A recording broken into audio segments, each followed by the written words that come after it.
আমি একটাই বলবো, তৃণমূলকে ভোট দেওয়া মানে আগুনে ঝাঁপ দেওয়া, বিজেপিকে ভোট দেওয়া মানে ইলেকট্রিক চুল্লিতে ভোট দেওয়া।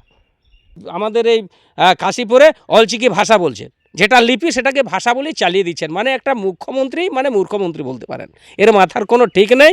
আজকে আমাদের সঙ্গে আমাদের পার্টিতে জয়েন করছেন আদিবাসী সম্প্রদায়ের নেতা, তাদের কমিউনিটির, তাদের সম্প্রদায় পুরুলিয়া, বাঁকুড়া, মেদিনীপুর সহ রাজ্যের ব্যাপৃত সীমানা জুড়ে যে আদিবাসীদের যে অবস্থান, তাদের নেতৃত্বরা আজকে আমাদের AJUP পার্টি অর্থাৎ আম জনতা উন্নয়ন পার্টিতে তারা কিন্তু সামিল হচ্ছে। এবং আপনাদেরকে বলে রাখি, আগামীতে তারা কিন্তু আমাদের AJUPর যে প্রতীক বা চিহ্ন, সেই চিহ্নতে তারা কিন্তু আগামী বিধানসভাতে তারা কিন্তু লড়বে। এবং এখন আমাদের আমাদের দলের চেয়ারম্যান শ্রী হুমায়ুন কবির মহাশয় এবং তার যে সমস্ত নেতারা এসছেন রাজ্য জুড়ে, তাদের হাতে পতাকা তুলে দিয়ে আমাদের দলে সামিল করছেন। AJUP জিন্দাবাদ, হুমায়ুন কবির সাহেব জিন্দাবাদ, AJUP জিন্দাবাদ, হুমায়ুন কবির সাহেব জিন্দাবাদ, বাংলার নবাব হুমায়ুন কবির সাহেব জিন্দাবাদ, AJUP জিন্দাবাদ। তো সাঁওতা এভেন নিউজ আপনারা দেখছেন। তো এখন যে ভোটের সিজন, যে ভোটের বাজার, এখন প্রত্যেকটি নেতা নিজেদের যে নীতি সেটা নিয়ে রোডে নামছেন এবং প্রচার করছেন। এবং আজকে আমরা পেয়েছি মাননীয় ধনেশ্বর হাঁসদা মহাশয়কে। ইনিও প্রতিনিধি হিসেবে আম উন্নয়ন জনতা পার্টি থেকে দাঁড়িয়েছেন এবং ইনার বক্তব্য এখন আমরা শুনব। তো স্যার নমস্কার। নমস্কার, আমার নাম ধনেশ্বর হাঁসদা, 248 ছাতনা বিধানসভার কন্টেস্টিং ক্যান্ডিডেট। তো স্যার, আপনি যে ছাতনা 248 বিধানসভায় যে আম উন্নয়ন জনতার পার্টি থেকে যে ক্যান্ডিডেটে দাঁড়িয়েছেন, তো ছাতনা বিধানসভাবাসীর জন্য আপনার বক্তব্য কি?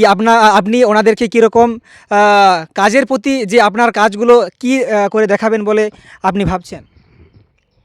দেখুন, আম জনতা উন্নয়ন পার্টি এটা একটা নতুন দল, যিনার চেয়ারম্যান জনাব হুমায়ুন কবির সাহেব। তো উনি আমাকে ছাতনা বিধানসভায় প্রতিদ্বন্দ্বিতা করার জন্য আমাকে যে সুযোগ দিয়েছেন, তার জন্য আমি চিরকৃতজ্ঞ ওনার কাছে। তো যেহেতু আম জনতা উন্নয়ন পার্টি একটি নতুন দল এবং নতুন দলের হয়ে আমি প্রতিদ্বন্দ্বিতা করছি এই ছাতনা 248 বিধানসভায়, এই ছাতনা বিধানসভার যে ভোটার্সরা আছেন, আমি প্রত্যেকটা ভোটার্সকে আমার আন্তরিক অভিনন্দন জানাচ্ছি। এই কারণেই 248 ছাতনা বিধানসভার ভোটাররা খুব সচেতন। কারণ 2018 সালে এই টিএমসি সরকার, তৃণমূল সরকার নমিনেশন করতে দেয়নি, তার জবাব কিন্তু বিধানসভার লোকসভায় দিয়েছেন, ব্যালটের মাধ্যমে তার প্রতিবাদ করেছেন। এখন আমি যদি ছাতনা বিধানসভার ভোটার আমাকে একবার সুযোগ দেন, আমি খুব গরিব ঘরের ছেলে এবং সাঁওতালি ভাষা আন্দোলন থেকে আমাদের সমাজের আরজিগড় থেকে কৈন্ডিমিরু প্রত্যেকটা যে পশ্চিমবঙ্গের জঘন্যতম ঘটনাগুলো ঘটেছে তার কিন্তু আমি বিরোধিতা করে এসেছি। আপনারা সবাই জানেন, সকলেই দেখেছেন, আমাকে সোশ্যাল মিডিয়ার থেকেও দেখেছেন, নিউজ চ্যানেলও আমাকে দেখে থাকবেন আর কি। তো বিষয়টা হচ্ছে, আমাকে যদি একবার সুযোগ দেন, আমি আপনাদের কাছে করজোড়ে নিবেদন করব যে আপনারা টিএমসিকেও একবার 15 বছর দেখেছেন, কেন্দ্রে বিজেপিকে দেখছেন, বিজেপি শাসিত অনেকগুলো রাজ্যে দেখছেন, আমাকে একবার সুযোগ দিন। আম জনতা উন্নয়ন পার্টির যে সিম্বল, যে প্রতীক, খেলার বাসি চিহ্নে 5 নম্বর বোতাম টিপে আমাকে একবার সুযোগ দিন। কারণ আমি বিশেষ কিছু আশ্বাস দিতে চাই না, কারণ আশ্বাস দিয়ে কিছু হবে না। প্রত্যেকটা দল আশ্বাস দেয় কিন্তু কথা রাখতে পারে না। আমি যেহেতু একজন সাধারণ পরিবারের ছেলে, সেই হিসাবে আপনাদের কাছে আমি একটাই অনুরোধ করব, সবাইকে সুযোগ দিয়েছেন, আমাকে একবার সুযোগ দিন। আমাদের যে রাস্তাঘাটের সমস্যা আছে এবং আমাদের যে অঙ্কিত কারখানা বন্ধ হয়ে আছে সেটাকে চালু করা। আমি যেহেতু আদিবাসী সাঁওতাল সম্প্রদায়ের মানুষ, আমাদের এখনও ধর্মের স্বীকৃতি হয়নি। সারনা ধর্মের যাতে পৃথক ভারত সরকার কলাম কোড দেন এবং পশ্চিমবঙ্গে সাঁওতালি যাতে আলাদা পৃথক সাঁওতালি শিক্ষা বোর্ড হয় এবং আমাদের পশ্চিমবঙ্গে ফেক এসটিতে ভরে আছে, সেই ফেক এসটিকরণ যাতে বন্ধ হয় এবং ছাতনা বিধানসভায় যাতে চাষবাসের ব্যবস্থা হয়। এখানের অনেক শ্রমিক আমাদের পরিযায়ী শ্রমিক হিসাবে বাইরে কাজ করতে যান, এখানে আমাদের কর্মসংস্থান নেই বলেই আজ আমাদের মা বোনকে, আমাদের বেকার শিক্ষিত যুবকদেরকে 1500 টাকার জন্য লাইনে দাঁড়াতে হচ্ছে। কেন আজ ভাতার কথা ভাবতে হচ্ছে? কারণ এখানে আমাদের কোনো কর্মসংস্থান নেই। আমাদের একটা কারখানা ছিল, সেটাও আজ বন্ধের মুখে। অনেক মানুষের আজ কাজ চলে গেছে। যে সমস্ত শ্রমিকরা এই কারখানায় কাজ করতেন তারা আজ পরিযায়ী শ্রমিক হিসাবে অন্য রাজ্যে কাজ করতে চলে গেছেন। এগুলো আমাদের ভাবা দরকার এবং এইগুলো যাতে সফল করতে পারি, তাই ছাতনাবাসীর কাছে আমার একটাই অনুরোধ, আপনারা সবাইকে দেখলেন, আমাকে একবার সুযোগ দিন। এই সোশ্যাল মিডিয়ার মাধ্যমে আপনাদের কাছে একটাই অনুরোধ, আমি খুব গরিব ঘরের ছেলে, হুমায়ুন কবির সাহেব আমাকে একবার সুযোগ দিয়েছেন, আপনারাও আমাকে একবার সুযোগ দিন এবং আপনার মূল্যবান একটি ভোট খেলার বাসি চিহ্নে ভোট দিয়ে আমাকে জয়যুক্ত করুন এবং এসসি এসটি ওবিসি মাইনরিটির কথা বিধানসভায় যাতে আমাদের যে অধিকারের কথা বিধানসভায় তুলে ধরতে পারি, তার জন্য আপনারা আমাকে একবার সুযোগ দেবেন এই আশা রাখছি। তো আমরা শুনছি মাননীয় ধনেশ্বর হাঁসদা মহাশয়ের কথা। তো স্যার, আমরা দেখছি এই ভোটের সিজনে যে হাড্ডাহাড্ডি লড়াই, এর মধ্য থেকেই যে একটা বড় বৃহত্তর আকারে একটা কন্ট্রোভার্সি আমরা দেখতে পাচ্ছি সোশ্যাল মিডিয়ায় এবং টেলিভিশনে, খবর কাগজে। আপনাদের যে হুমায়ুন কবির স্যার আছেন, তাকে নিয়ে একটা বড় ধরনের অ্যালিগেশন, যেটা নাকি নরেন্দ্র মোদির সাথে ওনার একটা চুক্তি হয়েছে 1000 কোটি টাকার বিষয়ে। অ্যাডভান্স নাকি 300 কোটি টাকা অ্যাডভান্স নিয়েছেন। তো এই বিষয়ে যে একটা কন্ট্রোভার্সি তৈরি হয়েছে, এটার বিষয়ে আপনি কি বলবেন জনতাকে? দেখুন, এটা একটা রাজনৈতিক চক্রান্ত। আজ দেখুন, আপনি আছেন, আমিও আছি, ক্যামেরা পার্সন দুজনাকেই দেখাচ্ছেন, কিন্তু যে ছবিটা আপনারা দেখতে পাচ্ছেন সোশ্যাল মিডিয়ার মাধ্যমে, আমিও দেখেছি, যে দেখবেন খালি হুমায়ুন কবির সাহেবের ছবিটাকে দেখাচ্ছেন এবং খালি দেখাচ্ছেন ওনার কথাগুলোকে এআই করে বানিয়েছেন না অরিজিনাল, আমি সেটা ঠিক জানি না, সেটা তদন্তের সাপেক্ষ আছে। আমাদের চেয়ারম্যান সাহেব হাইকোর্টের দ্বারস্থ হয়েছেন, নিশ্চয়ই বিচার হবে, বিচার হওয়া দরকার, তদন্ত হওয়া দরকার। আমিও চাইছি যেটা তদন্ত হোক এবং তদন্ত করে যে উপযুক্ত শাস্তি হওয়া দরকার। যিনি ভিডিও ভাইরাল করেছেন, উনি যদি ফলস ভিডিও, ফেক ভিডিও যদি ভাইরাল করেছেন, উনার আইনত শাস্তি দরকার। যদি হুমায়ুন কবির সত্যি পয়সা নিয়ে থাকেন, টাকা, সঠিক তদন্ত করে উনারও শাস্তি হওয়া দরকার, আমি দাবি করছি। কারণ হুমায়ুন কবির স্যার যদি দোষী থাকতেন তাহলে উনি হাইকোর্টে আপিল করতেন না, এটা আমার পরিষ্কার মত আর কি। কারণ একজনাকে দেখাচ্ছেন, একজনের ছবি, খালি হুমায়ুন কবিরের ছবিকে দেখাচ্ছেন, টাকা নিচ্ছেন না, কি করছেন না সেটা তো কিন্তু জনসম্মুখে আনলেন না। আনুন, আমরা তো দেখতে চাই। যেহেতু আমি একজন কন্টেস্টিং ক্যান্ডিডেট, উহার একজন আমি লড়াকু নেতা, উনি আমাকে প্রতিনিধিত্ব করার জন্য আমাকে এখানে নির্বাচন করেছেন, তো আমি জনগণের কাছে এটাই বলবো, এটা ভোটের চক্রান্ত। কারণ টিএমসির বিরোধী শত্রু বিজেপি হওয়া দরকার, কিন্তু বিজেপিকে আক্রমণ না করে নতুন দল হুমায়ুন কবির সাহেবকে আক্রমণ করছেন কেন? কারণ টিএমসি মুসলিমদের এবং আদিবাসীদের, দলিতদের ভোটে হাতিয়ার করে রেখেছেন, মানে ওনাদের ভোটটাকে কাজে লেখেন, ইউজ করেছেন খালি এবং ছুড়ে দিয়েছেন। দিদি এবং বিজেপি সরকার, মোদি এবং দিদি দুজনাই হিন্দু, ওনারা মন্দির করেছেন। মন্দির করা আমার আপত্তি নেই, আমি কোনো ধর্মের বিরুদ্ধে নই, হওয়া দরকার। ওনারা যেমন করছেন, হুমায়ুন কবির স্যার করছেন, হুমায়ুন কবির যখন এই মসজিদ করতে গেছেন, দিদির চোখে লেগেছেন আপনি করতে পারবেন না কেন? আজ হুমায়ুন কবির পুরো মুসলিম সমাজের চোখটাকে ফুটিয়ে দিয়েছেন, শিক্ষার আলোটাকে উনি ছড়িয়ে দিচ্ছেন। মুসলমান সমাজকে সঠিক দিশা দিচ্ছেন, সঠিক রাস্তায় নিয়ে যাচ্ছেন এবং আদিবাসী সমাজ আমাদেরকেও একটা সুযোগ দিচ্ছেন যে চলুন আমরা মুসলমান এবং আদিবাসী এক হয়ে আমরা রাজনৈতিক হিসাবে মোকাবিলা করব, রাজনৈতিকভাবে। হুমায়ুন কবিরকে রাজনৈতিকভাবে বিজেপি এবং টিএমসি মোকাবিলা করতে পারছেন না।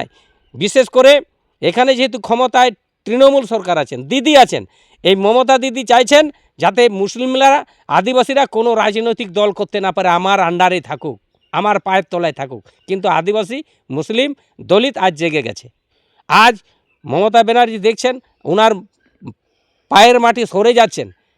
উনি রাজনৈতিকভাবে হুমায়ুন কবির স্যারের সঙ্গে মোকাবিলা করতে পারছেন না, তাই উনি মাথা খারাপ হয়ে উল্টাপাল্টা করছেন, লোক পাঠাচ্ছেন হুমায়ুন কবিরের বদনাম রটাবার জন্যে। উনি চেষ্টা করছেন যাতে মুসলিমরা, আদিবাসীরা, দলিতরা যাতে ভোট না করতে পারে, এই চেষ্টা উনি দিদি করছেন। কিন্তু আমি একটাই বলবো, তৃণমূলকে ভোট দেওয়া মানে আগুনে ঝাঁপ দেওয়া, বিজেপিকে ভোট দেওয়া মানে ইলেকট্রিক চুল্লিতে ভোট দেওয়া। কারণ এখানে দিদি পশ্চিমবঙ্গকে শেষ করে দিয়েছেন।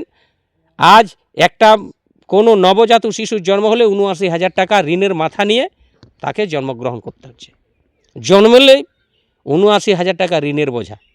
চিন্তা করুন, কেন্দ্র ২ কোটি বেকারের চাকরি দিতে পারেননি, ১৫ লক্ষ টাকা করে দিতে পারেননি। যে বিজেপি শাসিত রাজ্য আছে কোনো কিছুই করতে পারেননি ডেভেলপ। খালি আদিবাসীদের আজ পর্যন্ত ধার্মিক অধিকার দিতে পারেননি। উড়িষ্যায় আদিবাসী মুখ্যমন্ত্রী, বিজেপি সরকার, ওখানে আমাদের আদিবাসীদের জাহের গাড় ভেঙে ওখানে সব হনুমান মন্দির প্রতিষ্ঠা করছেন। সোশ্যাল মিডিয়ার মাধ্যমে আমরা দেখতে পাচ্ছি।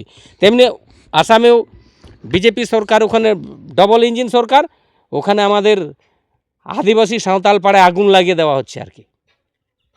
আদিবাসী যে রাজ্যে বিজেপিরা আছেন, আমাদের আদিবাসী মূলবাসী দলিতের উপর অনেক অত্যাচার হচ্ছে। সেই জন্য আজ রাজনৈতিকভাবে মোকাবিলা করতে পারছে না এখানে বিশেষ করে টিএমসি, মমতা সরকার। সেই জন্য আমাদের হুমায়ুন কবিরকে কীভাবে দমানো যায়, কীভাবে মুসলমানদের ভোটটাকে মানে আটকানো যায়, তার উনি আপ্রাণ চেষ্টা করছেন। কিন্তু যতই চেষ্টা করুন উনি পারবেন না, কারণ ডিসেম্বরের ভিডিও যেটা দেখাচ্ছে আর কি, আমি সোশ্যাল মিডিয়ায় দেখতে দিবে, ডিসেম্বরের ভিডিও উনি আনছেন কখন?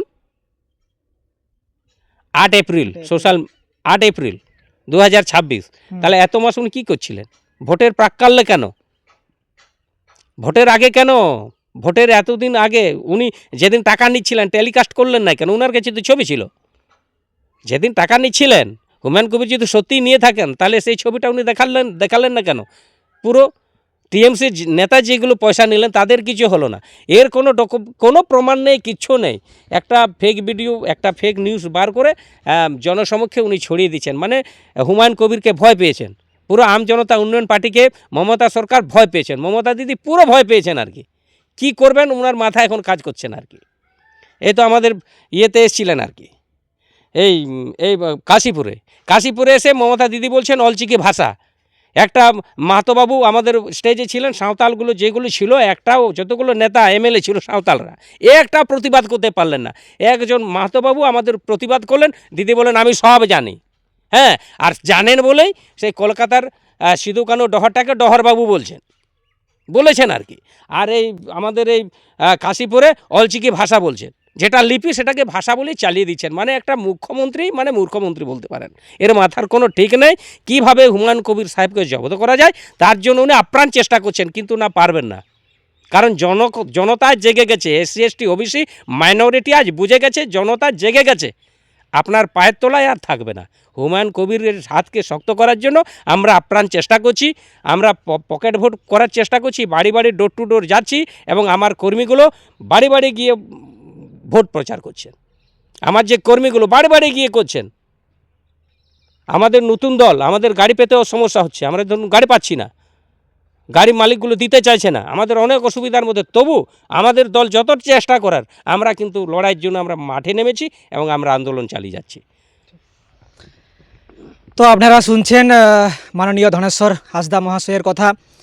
তো সত্যি আমরা দেখেছি যে আমাদের ওয়েস্ট বেঙ্গল সিএম মমতা ব্যানার্জি উনি সত্যি স্টেজে দাঁড়িয়ে আমাদের আদিবাসীদের যে অলচিকি যে স্ক্রিপ্ট সেটাকে তিনি অলচিকি ভাষা বলে প্রত্যেকটা স্টেজে বলছেন, এবং সেই বাংলা ভাষা যেহেতু সবাই জানে এবং আদার্স ল্যাঙ্গুয়েজেও সেটা ট্রান্সলেট করা হয়।